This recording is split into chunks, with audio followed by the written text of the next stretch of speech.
আলাইকুম। আপনাদের মাঝে আরেকটা নতুন ভিডিও নিয়ে আসলাম। আজকে কথা বলবো হাইমার অপারেটরের সম্বন্ধে। কথা বলবো হাইমার অপারেটর যদি বাংলাদেশ থেকে আসে, আমরা যাকে ড্রাইভার বলি, ড্রাইভারের বিষয় যদি পুরা কাজ জানা থাকে তাদের বেতন কিন্তু 13,000 14,000 ধরে। তারা 14,000 ধরে। অনেক হাইমা অপারেটর ভাইয়েরা বলে যে ভাই মালদ্বীপ হাইমা অপারেটরের কাজ, আমি তাদের জন্যই এই ভিডিওটা করতেছি। হাইমার কাজ হলো ভাই যদি আইল্যান্ডে করেন, নতুন আইল্যান্ডে, তো এই দেখেন সাগরের মধ্যে গাড়ি নামিয়ে দিয়ে পাথর কীভাবে ডাম্পারে নিয়ে আসে, নিয়ে আসার পর ফালিয়ে দেয়। তারপরে ওই যে সাগরের সাইড দিয়ে মনে করেন পাথর ফালিয়া সাগরের ঢেউ দেখেন কীভাবে সাইডে দেয়, যাতে বান মাটি না ভাঙে, কি বালি কয় বালিটা যাতে বান না দিয়ে যায়, সেটার জন্য আগে সাইড দিয়ে মনে করেন পাথর ফালায়। পাথর ফালানোর পর তারপরে কাজ করে।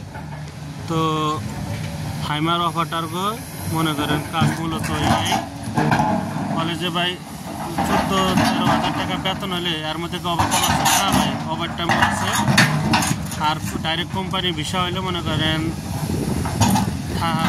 ফ্রি, 2 বছর বাদে ছুটিতে যাইতে পারবেন, আপ ডাউন টিকিট দেবে কোম্পানি। আর অনেকে জিজ্ঞেস করে ভাই মালদ্বীপের খাওয়া দাওয়া কেমন? ভাই খাওয়া দাওয়া ওটা কোম্পানি বোঝা, যে কোম্পানিতে যে সিস্টেম খাওয়া দাওয়া মোটামুটি ভালো আছে।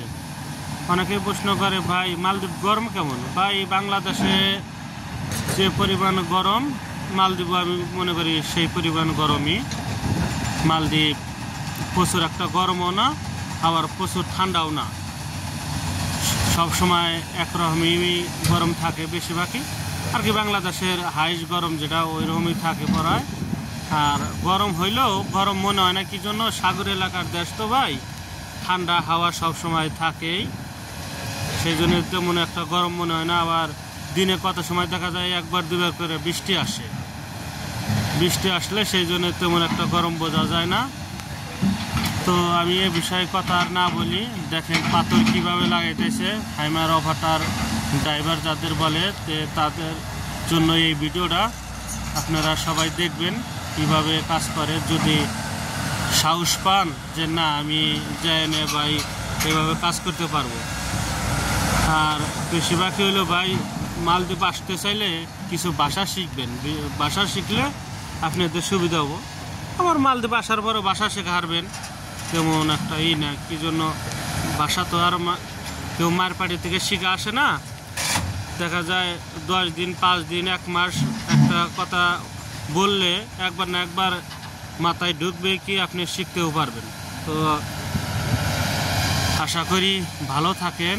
আমি যে কথাগুলো বলছি আশা করি সব বুঝতে পারছেন। ভালো লাগলে ধৈর্য সহকারে ভিডিওটা দেখবেন, লাইক শেয়ার কমেন্ট সাবস্ক্রাইব করে যাবেন। আমার চ্যানেলটা নতুন। ভালো থাকেন, আল্লাহ হাফেজ, আবার দেখা হবে।